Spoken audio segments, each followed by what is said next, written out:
ಮಾಡಿದ್ದಾರೆ.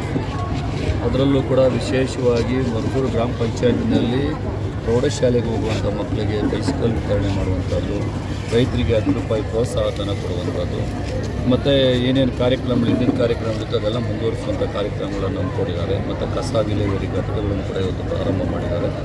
ಅದೇ ರೀತಿಯಾಗಿ ಯಾರು ಪ್ರೈವೇಟ್ನವರು ಒಂದೆರಡು ಗಾಡಿಗಳನ್ನು ಕೂಡ ಕೊಟ್ಟಿದ್ದರು, ಅದನ್ನು ಕೂಡ ಒಟ್ಟಾರೆಯಾಗಿ ಇವತ್ತು ಏನು ಅಂತ ಹೇಳಿದ್ರೆ ಮರಸೂರು ಗ್ರಾಮ ಪಂಚಾಯತಿ ಒಂದು ಮಾದರಿ ಗ್ರಾಮ ಪಂಚಾಯತಿ ಅನ್ನುವಂಥ ರೀತಿಯಲ್ಲಿ ಬಡವರಿಗೆ ಕೊಡುವಂಥ ಸೌಲಭ್ಯಗಳನ್ನು ಕೊಡೋದ್ರ ಜೊತೆಯಲ್ಲಿ ರೈತರಿಗೆ ಸೌಲಭ್ಯ ಎಲ್ಲ ಕಾರ್ಯಕ್ರಮಗಳನ್ನು ಯಾವುದೇ ಪಕ್ಷ ಇನ್ನೊಂದು ಮುಖ್ಯ ಅಲ್ಲ, ಯಾರು ಕೆಲಸ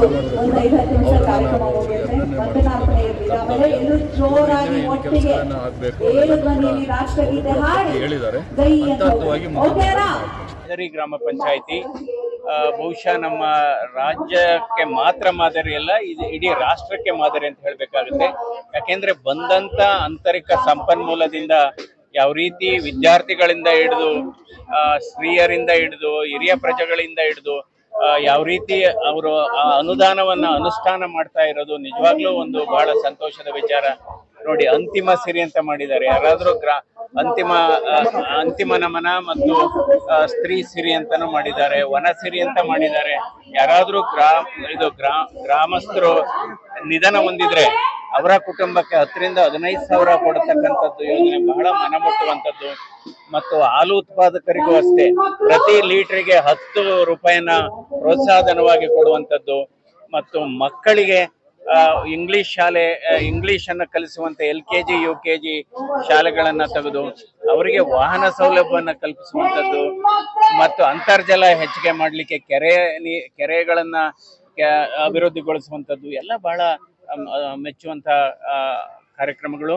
ಅದೇ ರೀತಿ ಮಕ್ಕಳಿಗೆ ಮತ್ತು ಅವರ ಆರೋಗ್ಯ ಚೆನ್ನಾಗಾಗ್ಲಿ, ಯಾಕೆಂದ್ರೆ ಚಿಕ್ಕ ವಯಸ್ಸಿನಿಂದಲೇ ಅವರ ಆರೋಗ್ಯ ಚೆನ್ನಾಗ್ಲಿ ಅಂದ್ಬಿಟ್ಟು ಆರೋಗ್ಯ ಕಿಟ್ ಅನ್ನ ಕೊಡುವಂಥದ್ದು ಬಹಳ ವಿನೂತನವಾದಂತಹ ಯೋಜನೆಗಳನ್ನು ಮತ್ತು ವಿಕಲಚೇತನರಿಗೂ ಕೂಡ ಪ್ರೋತ್ಸಾಹಧನವನ್ನ ಕೊಡುವಂಥದ್ದು.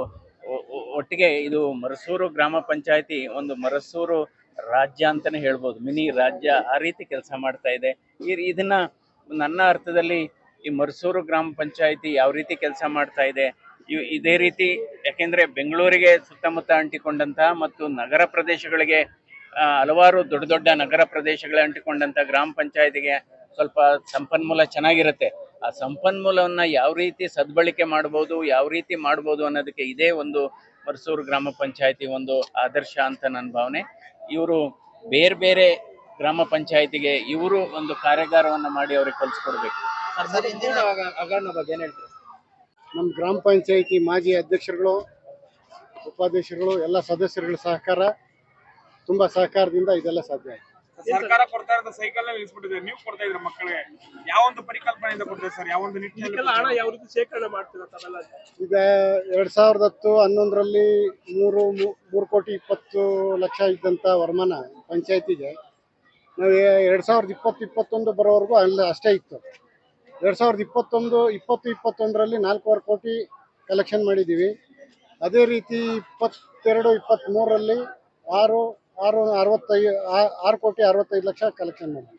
23-24ರಲ್ಲಿ 9 ಕೋಟಿ 50 ಲಕ್ಷ ಕಲೆಕ್ಷನ್ ಮಾಡಿದ್ವಿ. ಈ ವರ್ಷ 24-25ರಲ್ಲಿ 11 ಕೋಟಿ ದಾಟ್ತೀವಿ. ಈ ದುಡ್ಡನ್ನ ಜನಗಳಿಂದನೇ ತೆಗಿಬೇಕು, ಜನಗಳಿಗೆ ಕೊಡಬೇಕು.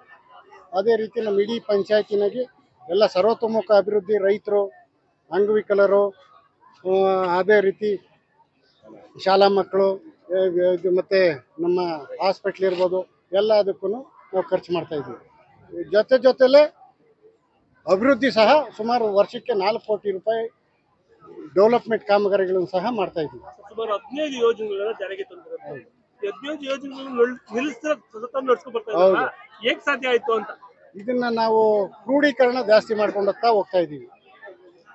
ಈಗ ಯೋಜನೆಗಳು ಜಾಸ್ತಿ ಅಂತಲ್ಲ, ನಮಗೆ ಇದನ್ನ ಬ್ಯಾಲೆನ್ಸ್ ಮಾಡಬೇಕು. ಈ ಯೋಜನೆಗಳು ದುಡ್ಡು ಬೇಕು, ಕಾಮಗಾರಿಗಳು ದುಡ್ಡು ಬೇಕು, ಆಫೀಸ್ ನಡ್ಸೋಕೆ ದುಡ್ಡು ಬೇಕು, ಇದೆಲ್ಲ ಬೇಕು. ಇದನ್ನೆಲ್ಲ ಕ್ಯಾಲ್ಕುಲೇಷನ್ ಇಟ್ಕೊಂಡೇ ನಾವು ಮಾಡ್ತಾ ಇರೋದು. ಬೇರೆ ಪಂಚಾಯತ್ ಸಿಬ್ಬಂದಿ ಸಂಬಳ ಎಲ್ಲೂ ಕಾಂಪ್ರಮೈಸ್ ಇಲ್ಲ. ನಮ್ಗೇನು ಏನು ಟ್ಯಾಕ್ಸ್ ಬರಬೇಕು, ನಮ್ಮ ಪಂಚಾಯತಿಗೆ ಬರಬೇಕು, ಆ ದುಡ್ಡು ಜನಕ್ಕೆ ಸೇರ್ಬೇಕು. ಈ ದಿನ ನಾವು ಉದ್ಘಾಟನೆ ಮಾಡಿದಂತಹ ಸಚಿವರಾದ ರಾಮಲಿಂಗಾರೆಡ್ಡಿ ಅವರು ಬಂದಿದ್ರು, ಹಾಗೆ ನಮ್ಮ ಶಾಸಕರಾದ ಶಿವಣ್ಣನವರು ಬಂದಿದ್ರು, ನಮ್ಮ ಹೃದಯವಂತರು ನಮ್ಮ ಸಂಸದರಾದಂಥ CN ಮಂಜುನಾಥ್ ಸರ್ ಅವರು ಬಂದಿದ್ರು. ಇವ್ರಿಗೆಲ್ಲ ಬಂದು ನಮ್ಮ ಕಾರ್ಯಕ್ರಮನ ಯಶಸ್ವಿಗೊಳಿಸಿದ್ದಕ್ಕಾಗಿ ಧನ್ಯವಾದಗಳು. ಅದೇ ರೀತಿ ನಮ್ಮ ಪಂಚಾಯಿತಿ ಸದಸ್ಯರು, ಮಾಜಿ ಅಧ್ಯಕ್ಷರುಗಳು, ಮಾಜಿ ಉಪಾಧ್ಯಕ್ಷರುಗಳು, ನಮ್ಮ ಬೆನ್ನೆಲುಬಾಗಿ ನಿಂತಿರುವಂತಹ ಮಾಜಿ ಜಿಲ್ಲಾ ಪಂಚಾಯತ್ ಸದಸ್ಯರಂತ ಬಂಡಾಪುರ ರಾಮಚಂದ್ರರವರು, ರಾಮಕೃಷ್ಣ ರೆಡ್ಡಿ ಅವರು ಶೆಟ್ಟಳ್ಳಿ, ಅದೇ ರೀತಿ ನಮ್ಮ ಅದ್ವಾನಿ ಸಾಹೇಬರು ಅಂದರೆ ಶ್ರೀನಿವಾಸ ರೆಡ್ಡಿ ಅವರು, ರಾಧಾಕೃಷ್ಣರವರು, ಇಡೀ ನಮ್ಮ ಪಕ್ಷದ ಮುಖಂಡರುಗಳು ಮತ್ತು ನಮ್ಮೆಲ್ಲ ಪಂಚಾಯಿತಿ ಆಡಳಿತ ಮಂಡಳಿ ಎಲ್ಲರೂ ಸಹಕಾರ ಕೊಟ್ಟು ಒಳ್ಳೆ ರೀತಿ ಕಾರ್ಯಕ್ರಮನ ಯಶಸ್ವಿಗೊಳಿಸಿದ್ದಕ್ಕಾಗಿ ಒಂದು ವಿಶೇಷ ಕಾರ್ಯಕ್ರಮವನ್ನ ನಮ್ಮ ಶಂಕರನಾಗ್ ರಂಗಮಂದಿರದಲ್ಲಿ ನಾವು ಇವತ್ತು ಗ್ರಾಮ ಪಂಚಾಯತಿ ವತಿಯಿಂದ ಮಾಡಿದ್ದೀವಿ. ಈ ಕಾರ್ಯಕ್ರಮಕ್ಕೆ ಮಾನ್ಯ ಕರ್ನಾಟಕ ರಾಜ್ಯದ ಸಚಿವರಾದಂತಹ ರಾಮಲಿಂಗಾರೆಡ್ಡಿ ಅಣ್ಣವರು, ಈ ಭಾಗದ ಶಾಸಕರಾದಂತಹ ಶಿವಣ್ಣವರು ಮತ್ತು ನಮ್ಮ ಹೊಸದಾಗಿ ಸಂಸದರಾಗಿ ಆಯ್ಕೆಯಾದಂತಹ ನಮ್ಮೆಲ್ಲರ ಹೃದಯವಂತ ಡಾಕ್ಟರ್ ಆದಂತಹ CN ಮಂಜುನಾಥ್ ಸಾಹೇಬರು ಮತ್ತು ಎಲ್ಲ ಗ್ರಾಮ ಪಂಚಾಯತ್ ಸದಸ್ಯರು ಮತ್ತು ಅಧ್ಯಕ್ಷರು ಮತ್ತು ಉಪಾಧ್ಯಕ್ಷರು ಒಳಗೊಂಡಂತ ಇವತ್ತು ಈ ಕಾರ್ಯಕ್ರಮದಲ್ಲಿ ಭಾಗವಹಿಸಿದ್ರು. ಕಾರ್ಯಕ್ರಮ ಒಂದು ಕಸ ವಿಲೇವಾರಿ ಘಟಕ ಉದ್ಘಾಟನೆ ಮತ್ತು 8, 9, 10ನೇ ತರಗತಿ ಮಕ್ಕಳಿಗೆ ಬೈಸಿಕಲ್ ವಿತರಣೆ ಕಾರ್ಯಕ್ರಮ, ನೋಟ್ ಪುಸ್ತಕ ಉಚಿತವಾಗಿ ನೋಟ್ ಪುಸ್ತಕಗಳನ್ನ ಕೊಡುವಂತ ಕಾರ್ಯಕ್ರಮ ಮತ್ತು ಆರೋಗ್ಯ ಕಿಟ್ ಅನ್ನ ಕೊಡುವಂತ ಕಾರ್ಯಕ್ರಮ ಇವತ್ತು. ಮತ್ತು ವಿಶೇಷವಾಗಿ ರೈತರಿಗೆ, ಆರ್ಥಿಕವಾಗಿ ಸಂಕಷ್ಟದಲ್ಲಿರುವ ರೈತರಿಗೆ ಹಾಲಿಗೆ ಪ್ರತಿ ಲೀಟರ್ಗೆ 10 ರೂಪಾಯಿಯನ್ನ ಕೊಡುವಂತ ಒಂದು ವಿಶಿಷ್ಟ ಕಾರ್ಯಕ್ರಮ, ರಾಜ್ಯದಲ್ಲೇ ವಿಶಿಷ್ಟ ಕಾರ್ಯಕ್ರಮ ಇದು. ರಾಜ್ಯದಲ್ಲಿ ಯಾರು ಮಾಡಲಿಲ್ಲ, ದೇಶದಲ್ಲಿ ಯಾರು ಮಾಡಲಿಲ್ಲ, ಯಾವುದೇ ಗ್ರಾಮ ಪಂಚಾಯತ್ ಈ ತರದ ಕಾರ್ಯಕ್ರಮಗಳಲ್ಲಿ ಎಲ್ಲಿ ಮಾಡಲಿಲ್ಲ. ಹಾಗಾಗಿ ಇದು ಗ್ರಾಮ ಸರ್ಕಾರ, ಮರ್ಸೂರು ಗ್ರಾಮ ಸರ್ಕಾರ ಅಂತ ನಾನು ಹೆಮ್ಮೆಯಿಂದ ಹೇಳಕ್ಕೆ ಇಚ್ಛೆ ಪಡ್ತೇನೆ. ಹಾಗಾಗಿ ಇಂತಹ ವಿಶಿಷ್ಟ ಕಾರ್ಯಕ್ರಮನ ಇವತ್ತು ನಾವು ಅನುಷ್ಠಾನಗೊಳಿಸ್ತಾ ಇದ್ದೀವಿ.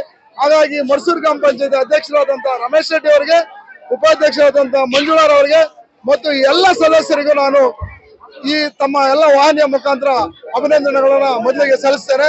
ಮತ್ತು ಏನು ಈ ಕಾರ್ಯಕ್ರಮ ಮರ್ಸೂರು ಗ್ರಾಮ ಪಂಚಾಯತಿನಲ್ಲಿ ರಾಜ್ಯ ಅಲ್ಲ ರಾಷ್ಟ್ರದಲ್ಲೇ ಪ್ರಪ್ರಥಮವಾಗಿ ಯಾವುದೇ ಈ ತರದ 15 ಯೋಜನೆಗಳನ್ನ ಅನುಷ್ಠಾನಗೊಳಿಸಿದ್ವಿ. ಹುಟ್ಟಿದಂತ ಮಗುವಿನಿಂದ ಹಿಡಿದು ಎಲ್ರಿಗೂ ಪ್ರತಿಯೊಬ್ಬರಿಗೂ ಒಂದು ಸೌಲಭ್ಯಗಳು, ಯೋಜನೆಗಳು ಸಿಗಬೇಕೋ ನಿಟ್ಟಿನಲ್ಲಿ ಹಂತವಾಗಿ ಯೋಜನೆಗಳನ್ನ ರೂಪಿಸ್ಕೊಂಡು ಬಂದಿದ್ವಿ. ಅಂತಿಮ ನಮನ ಅಂತ ಇರ್ಬೋದು, ಮಕ್ಕಳಿಗೆ ಆರೋಗ್ಯ ಕಿಟ್ ಕೊಡುವಂತದ್ದು ಇರ್ಬೋದು, ಪುಸ್ತಕ ಕೊಡುವಂತ ಇರ್ಬೋದು, ಸೈಕಲ್ ಕೊಡುವಂತದ್ದು ಇರ್ಬೋದು, ಕ್ಯಾಂಟೀನ್ ಇರ್ಬೋದು, LKG UKG ಒಂದು ಕ್ಲಾಸ್ ಅನ್ನ ಸ್ಟಾರ್ಟ್ ಮಾಡುವಂತ ಇರ್ಬೋದು, ಮತ್ತು ಸತ್ತಂತವರಿಗೆ 10 ರಿಂದ 15,000 ರೂಪಾಯಿಯನ್ನ ಅಂತಿಮ ಸಂಸ್ಕಾರಕ್ಕೆ ನೀಡುವಂತದ್ದು ಇರ್ಬೋದು, ದಿವ್ಯಾಂಗರಿಗೆ 1,000 ರೂಪಾಯಿ ಪ್ರತಿ ತಿಂಗಳು ಕೊಡುವಂತದ್ದು ಇರ್ಬೋದು. ಈ ತರದ ಅನೇಕ ಕಾರ್ಯಕ್ರಮಗಳು, 15 ವಿಶಿಷ್ಟ ಕಾರ್ಯಕ್ರಮಗಳನ್ನ ಮರ್ಸೂರು ಗ್ರಾಮ ಪಂಚಾಯತ್